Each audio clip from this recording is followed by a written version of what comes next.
Nagpaalala naman ang Health Department sa publiko ngayong panahon ng tag-init mula sa banta ng sakit na rabies. Samantala, tinasa naman ng PhilHealth ang animal treatment package nito. Si Bien Manalo sa sentro ng balita. Todo ingat na ang ginagawa ni Nanay Hermie para maiwasang magkaroon ng rabies ang kanyang alagang aso.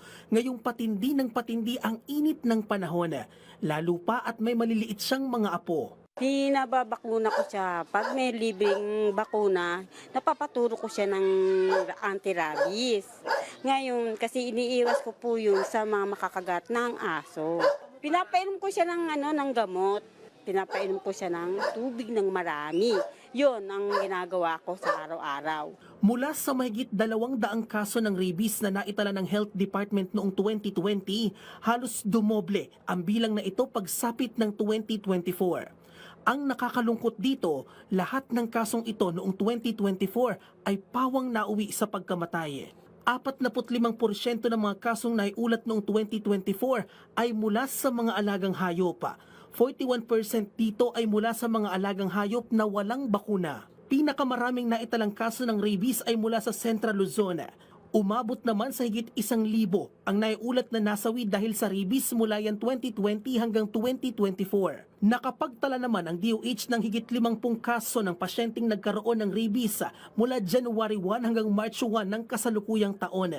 Mas mababa yan ng halos 40% sa 70 kaso na naiulat sa kaparehong panahon noong nakaraang taon. Very important po talaga yung prevention. So, ang number one step dyan, ititigil na natin yung pagkalat ng rabies infection from the source, which is yung mga hayop po. So, kaya we really, emphasize the importance of yung mass vaccination. Ang rabies ay isang nakamamatay na viral infection na nakaaapekto sa central nervous system ng tao. Nakukuha ito mula sa infected na hayop sa pamamagitan ng kagat, kalmot, laway na dumikit sa sugat o laway na pumasok sa bibig, mata at ilong.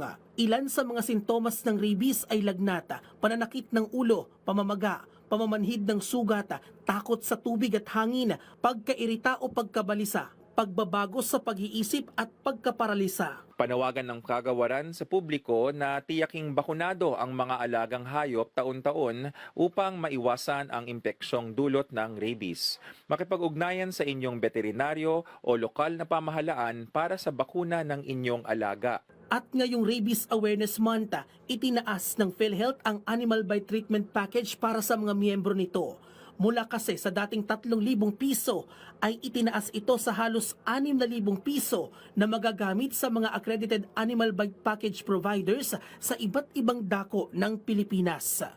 Bien Manalo para sa Pambansang TV sa Bagong Pilipinas.